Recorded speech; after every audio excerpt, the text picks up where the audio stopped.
Hello everybody, this is John from Nevermore Antiques, and today we're going to discuss how to be successful at live auctions. I've created a PDF with all the information that we're going to go over. It's available at my website. The link will be below in the description, so you're just more than welcome to click on it. It's yours to use for free. It'll have the definitions that we're going to go over and some of the bullet points that I think that are important and that will make you successful when you are going to live auction. So let's jump right in. The first page is going to be definitions to consider, and we're going to go over a couple of definitions. These aren't a lot, but you need to understand how an auction works and what the different names for different parts of the auction are. So we're going to jump right into this. An absolute auction that has no reserve price set by the seller. The winning bid only has to meet or beat the minimum price set by the seller or the auction house. So whenever your auctioneer starts off, he's going to say, who will give me 50? Who will give me 50? Who will give me 50? Who will give me 50? If nobody says, I will give you 50, he's going to keep going down until he hits a number that will interest somebody so that they will jump in and become a bidder on that item. You might get down to $5. So there's an important, we'll discuss this a little bit later, but it's important to never jump in on that first number. If he says 50, don't jump in. See where it lands. Agent, someone authorized by a person to act for him or her. An auctioneer is an agent of the seller. A rock, this is important. A bidder who won't yield to competition. You'll see rocks at a lot of times at auctions that families are dividing estates up. Grandma and grandpa had tools and grandma had quilts. You'll see a lot of rocks. And what they do is the people that will just throw their hand up in the air like they're just praising Jesus, and they will not put their hand down. And people, when they see that, they will run you up. So do not be a rock. If you have to go to an auction and buy grandma stuff, be smart about it. Utilize the techniques in this PDF and you will be successful and you will save yourself hundreds of dollars, even if you're bidding against other family members. As is selling assets without any warranty as to their condition and merchantability for a particular use. So it's just like eBay. If you sell something as is, there's no returns. Most of your auctions are as is auctions. An auction, as we know, is the sale of property by means of exchanges between an auctioneer and bidders whereby the auctioneer declares a sale to the highest or most favorable bidder to form a contract for sale between that bidder and the seller. We understand. We all do eBay, but I just wanted to throw that in there. So if anybody comes upon this and you are new and you've never been to an auction before, you don't sell on eBay, at least that base is covered. More definitions to consider. An auction block is the podium or raised platform where the auctioneer stands while conducting the auction. They'll take the item, they'll place the item on the auction block, and that's the means to sell something at auction. Sometimes they'll do it a different way. Sometimes they'll do a table and they'll allow you to pick choice off of a table, and they might not utilize an auction block. You'll see this a lot at estate, like living estate auctions or estate auctions. A more of a podium is used for your higher end items. Even at an estate auction, they'll sometimes use a podium whenever they get to the better items. And they always use a podium pretty much at a gallery auction or an auction house. Auction fever, this is important. The rush of excitement that seizes some bidders and spurs them to bid higher on a lot. Research, research, research. You make your money when you buy the item, not when you sell it. You can only get so much out of an item, and the bigger distance you can put between the item, what you paid for that item and what you sell it for, the more profit. So don't fall in love with an item and pay too much. An auction house is the business entity setting up an auction, from accepting items for auction, making them ready for public sale, accepting payments, and delivering sold items to successful bidders. Like eBay would be considered the auction house per se. They're the company that handles our auctions. But a traditional auction house is the place where the dealers come in. Dealers can come in, bring their merchandise, or the auction house will go get the estate, bring it in, curate it and run it through and make as much money as they can for the consigner.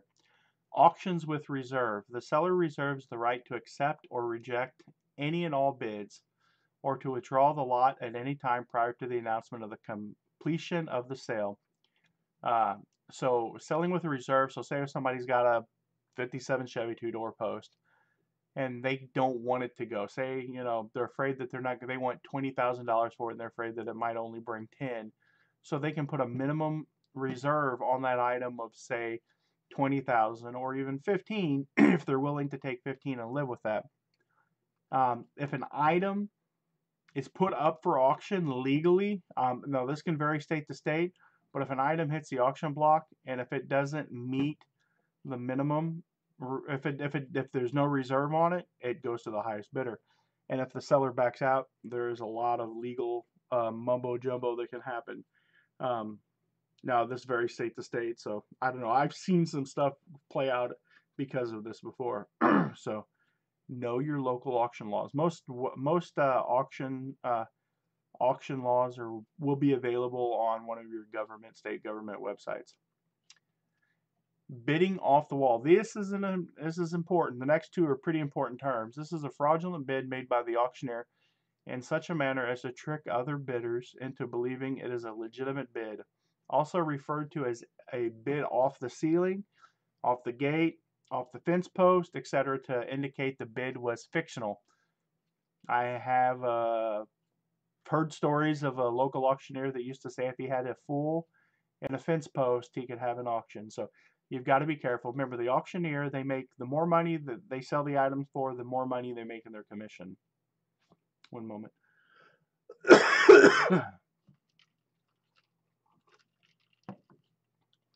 Bid rigging. When two or more people conspire to restrain trade by artificially fixing bids in an auction, this can occur when bidders agree to not bid against each other. So that's a no-no. So as to depress the selling price, or when an auctioneer and one or more others agree to try to artificially increase selling prices. To depress the price typically takes place between, I'll give you a scenario. Say bidder one and bidder two are bidding against each other, and bidder one says to bidder two, I want such and such item. What item do you want? And he says, well, I want such and such item. And they say, well, we won't bid against each other. That way both of them can get their items for as cheap as possible. That's bid fixing. Typically, when you see bid fixing to increase selling prices, that's taking place between that's more of a bid off the wall. You can see that happening between the auctioneer and most likely it's going to be somebody that is probably the consignor. And you will see this. You will see the auctioneer take bids from the consignor of the item. And typically what the auction company will do is they will just charge the final value fee or the commission off of that item. The consignor will have to pay that most of the time. So say if you have an item and it's a no reserve auction and you have a gun and you want $300 out of it and it's only at 75 and you bid that item up to $300 and you win it, or you bid it up to $275 and you wanted $3, but you got to keep the gun, but you still have to pay the $27.50 for the 10% if it's a 10% commission to the auction company, which I think is I don't know if it's illegal. I think it's unscrupulous, but I think that it could be bid rigging. Anyways, buyer's premium, a fee paid by the buyer to the auction house. The buyer's premium is calculated as a percentage of the winning bid and added on it. The charge is paid by the buyer to the seller. So a buyer's premium typically is, like I'll see a lot of anywhere between 10 and 20%. So it can be kind of high, and you need to know that beforehand, because if you buy an item for $100 and there's a 20% buyer's premium, you just paid $120 for that. So it's good to know. Catalog or flyer, a publication advertising and describing the items available for sale at public auction, often including photographs, property descriptions, and terms and conditions of the sale. You can see them if you use AuctionZip or statesales.net. you will see that on those websites they will have an auction flyer attached. Typically they'll have photographs and whatnot. The clerk is the person employed by the principal auctioneer or auction firm to record what is sold, to whom, and for what price. So you can have more than one clerk. Typically you'll have a clerk recording bids, and then you'll have a clerk that is actually checking people in and out. So there can be more than one clerk in an auction. A consignee and a consignor, there is a difference. In an auction, the consignor is also called the seller and owns the item to be auctioned. The consignee is the auction house. Now, an estate auction is the sale of property left by a person at his or her death. An estate auction can involve the sale of personal and or real property. And real property are like the house, the barns, the land. And there are living estate auctions that you can also attend, and they're the same thing, but the person's alive. Shill, a bidder who bids to get the price up but has no intentions of buying the item. And that is what happens. Someone will shill bid you up, or the consigner will sometimes shill bid his own merchandise. That's why it's important to know who is selling at the auction. That's why on the auction flyer, especially on a living estate auctions, that's why they have to put the name of the person on there, whose auction it is, so you know whose it is, so that nobody can shill bid the auction up. Starting price is the likely starting bid for a given auction set by the seller at the time of the listing. Normally, the starting prices aren't always set by the seller. Sometimes they're set by the auction house. This is to say the auction company is the consignor. You give over a lot of your power to the auction company, and you're just like, hey, here, sell my stuff, and they handle it. A traditional auction, an auction conducted in front of a live audience at a physical location where the items for sale are located. Okay, so we've laid the foundation for auctions and how they work, some pitfalls, but the big question is, where do auctions take place? Auctions can literally take place anywhere as long as there are no prohibitions against them. They can take place in your neighborhood, on a local farm, or at an auction house. Auction listings can be found in local papers, but the greatest resource to locating a live auction can be found online. I suggest one of the two sites to start with, estatesales.net. It typically deals with estate sales, but they also advertise auctions on there. And some auctioneers will use estatesales.net because they don't use AuctionZip for some reason. And of course, AuctionZip is the primary resource for people who are looking to find auctions. It's really cool. We will pull it up real quick just so that you can see how it works. It's a very powerful tool, and it's free. That's the best part. For me, I'll put in my zip code, and I can do 30, 50, 100. You can do 500 or anywhere. I mean, it's pretty awesome. You can do categories depending on what you're looking for. You can put in keywords, but we're just going to do my zip code within 30 miles, all categories, and hit search. So when it comes up, we see that yesterday there was an auction, and Saturday there will be an auction, and there's an auction on the 12th and on the 19th and on the 26th. So it's a very powerful tool. It's perfect. I love using it. It will give you a great it will give you great insight to where these auctions are taking place.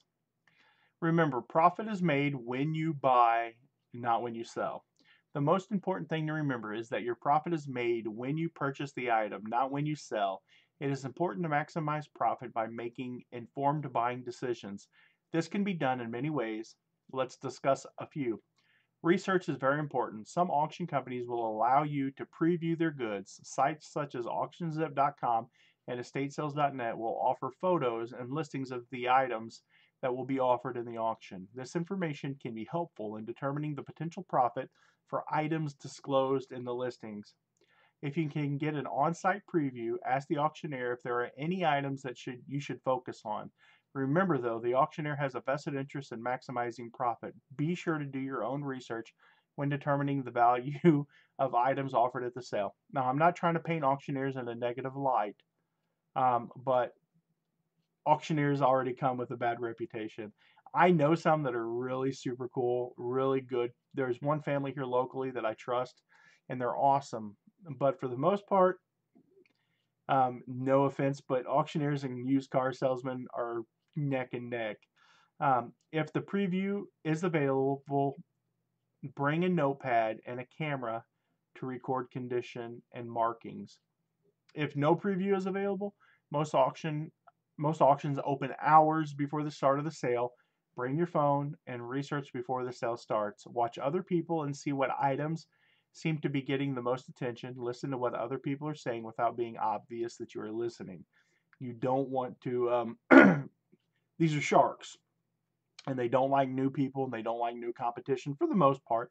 Sometimes they're pretty cool until you start bidding against them. I've seen fist fights almost break out at auctions. So violence is not off the table. So just be careful. And I'm not saying that to scare you, but people are people. And yeah. Okay, 4 things to keep in mind before the auction. There are a couple of traps that you can fall in if you are not careful. We're going to address some of these. This is not an exhaustive list, but more of a primer. So there's a lot of stuff that I'm going to miss. And if anything that I miss that you would like me to add to this PDF, just put it in the comment section below and I will add it to the PDF. This is a free educational resource that I'm offering to the community at no cost, and we can work together to make it better. Um, do not tell people you are new or never been to an auction before. I know that sounds crazy, but don't do it. You do not want to be bidding against phantom bidders or having individuals bid you up. Know that auctions are fast. Spend a few minutes watching before jumping in. There's a lot to take in. Don't be in a hurry. Mistakes here will cost you profit. So what I would suggest you do is maybe spend 10, 15 minutes watching the auction process, and then you can become a better bidder. And the thing about waiting for that first 10 minutes, 15 minutes, you kind of see how it works. But the first 4 or 5 items that sell at auction, they tend to not bring as much money. It's a strange phenomenon. But people, they haven't got into their rhythm.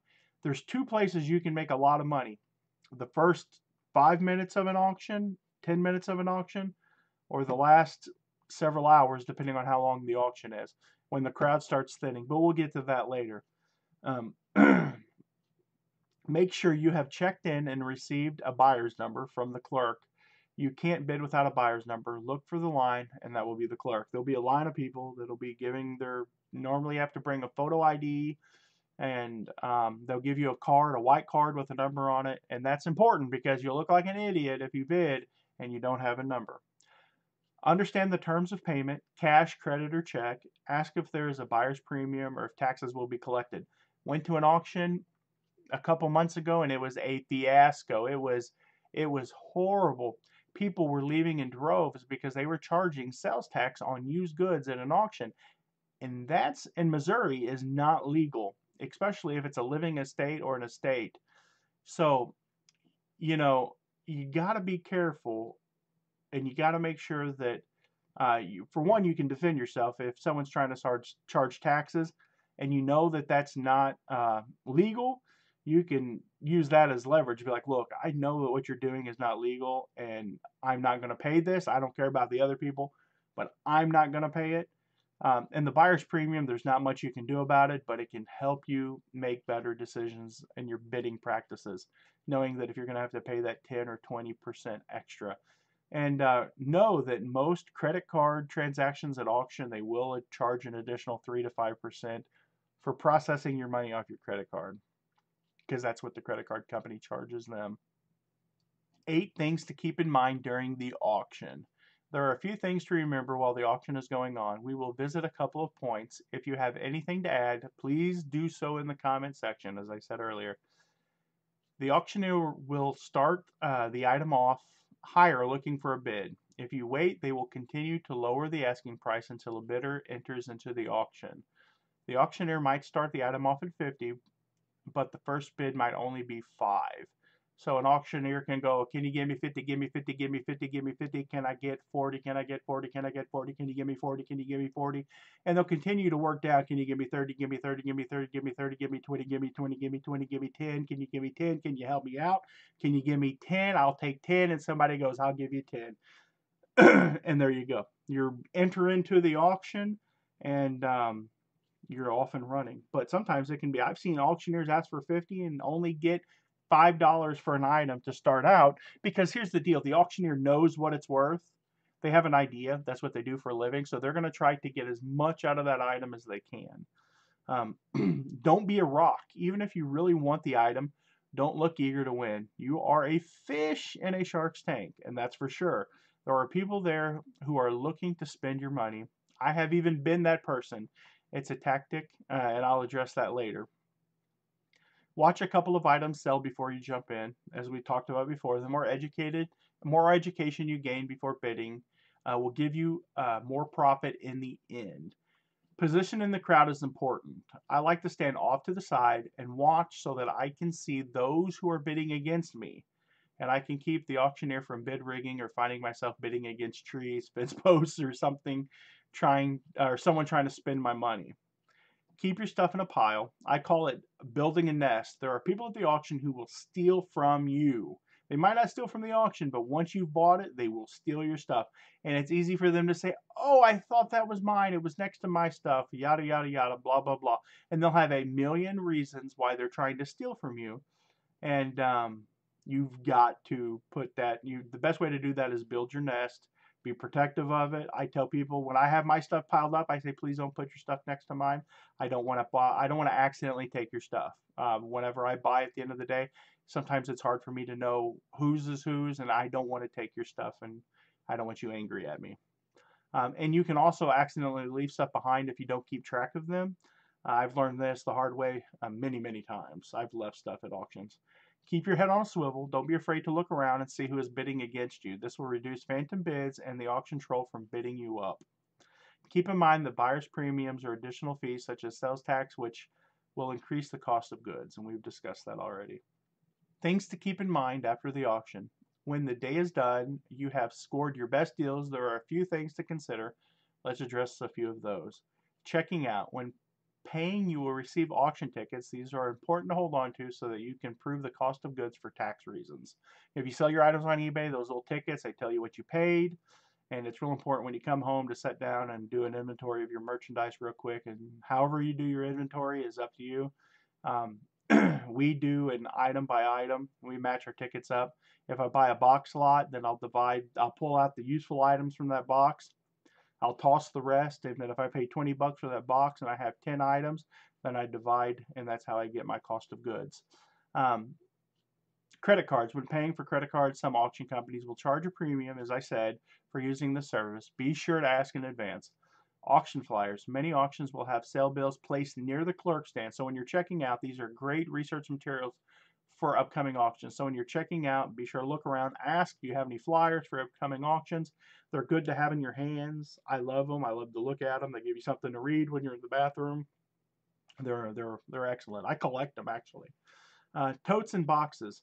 This will make your life much easier. Much easier. This is probably one of the best advices I can give you. Taking items to your car can be simplified by bringing totes to pack your goods into your automobile. Also bring newspaper and bubble wrap if you buy a lot of breakable stuff. You might even invest in a cheap cargo dolly. And I have a little cheap blue dolly that I can throw in the back of my Yukon, and I can stack 3 or 4 totes up at a time, 3 totes up at a time, and push it out to my car. And that reduces my trips by, if I have 10 totes to bring out, I can do it in 3 trips instead of 10. Make friends, and this is a great time to reach out to people who develop friendships. Help load items for older people. Make small talk about the auction. I don't mind volunteering to help people, but when people buy huge furniture pieces, I typically tell them that I have health conditions and that it's not really good for me to be toting around large items, because if somebody sees a younger person there, they have no problem asking you for help, and they will take advantage of your youth. And if it's somebody that you've built a relationship with, then I would help them. But if it's somebody that won't give you the time of day, then you can turn the other cheek and you can still help them and be a really good godly person, or you can just say, I'm sorry, but I'm not going to hurt my back. And your back is important, and you will learn that. People will try to take advantage of your friendship. That's kind of negative, but it's just the truth, and I want you guys to know that.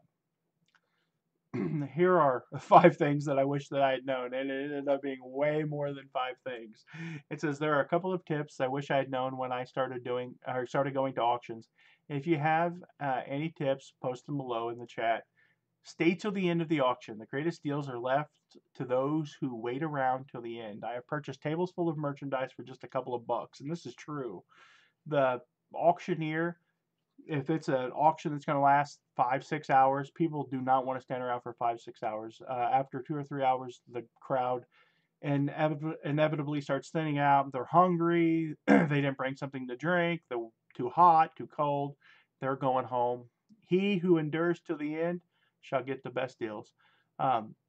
Weekday auctions tend to have smaller crowds, and that means better deals. If you look back on the auction zip, if you see this auction here that was Tuesday, I'm not sure where it was at.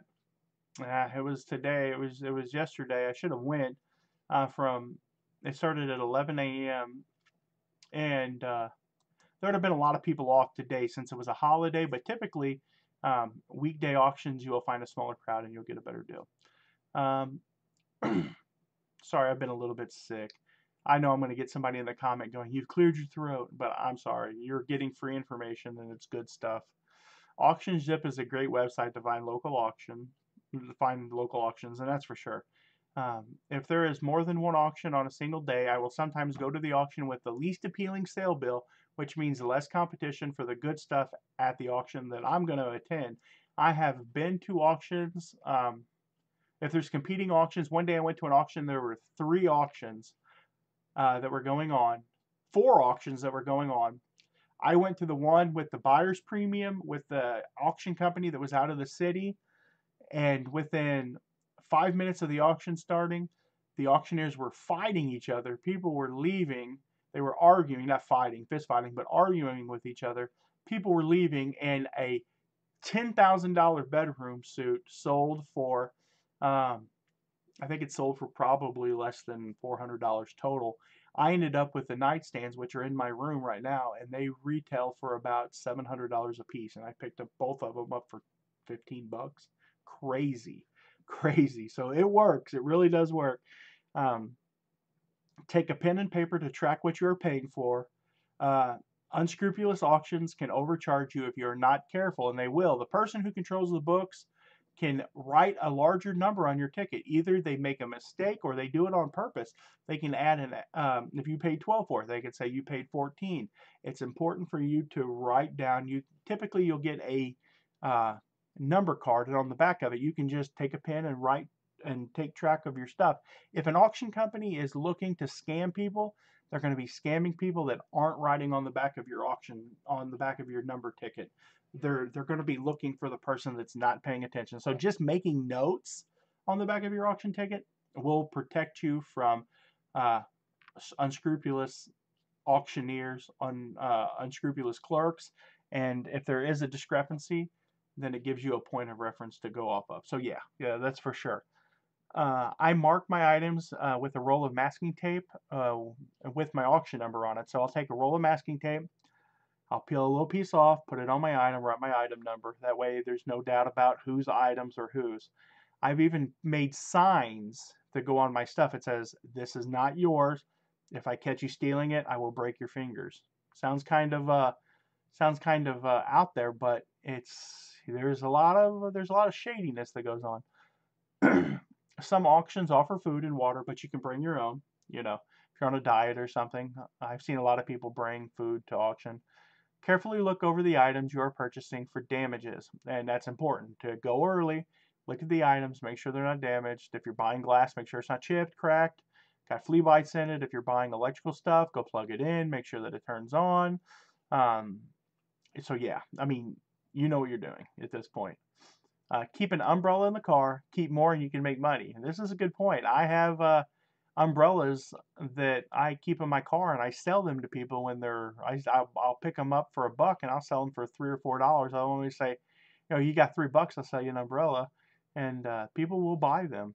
It's crazy, you got to be careful. You might make the auctioneer mad, but hey, what do you do? Don't be afraid to make small talk with other bidders, and don't give away too much information. If you are an eBay seller, you might want to keep that to yourself.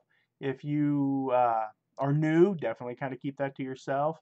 Um, there's a lot of there's a lot of there's a lot of good people that go to auctions, and there's a lot of bad people. So I just tried to guard as much as possible. Information is precious. Don't give it away. And that is pretty much the end of the PowerPoint presentation. If you like the video, please give it a thumbs up. I would appreciate any comments that you would like to make. Please make them below. If there's anything that I should add to it, that would be great. Share this with your friends. I appreciate you guys for watching. I appreciate all your support. We're on our march to 2,000 subscribers. I'm looking to create videos that I don't see other YouTubers creating. I want to fill that void, and I want to help grow the community and make it better. So I appreciate you guys for watching. Thank you very much, and keep on digging and keep on picking. And as always, God bless you guys. Hello everybody, this is John from Nevermore Antiques, and I want to thank you for watching my video. If you would, please hit the subscribe button and ring that bell so you'll know when we upload new videos and when we go live. Thank you for watching. Right over here, you're going to be able to check out one of my other videos. It'd be really cool. Just go over there and click. Just pick one. Pick one, A or B. Gotta go. Pick it now.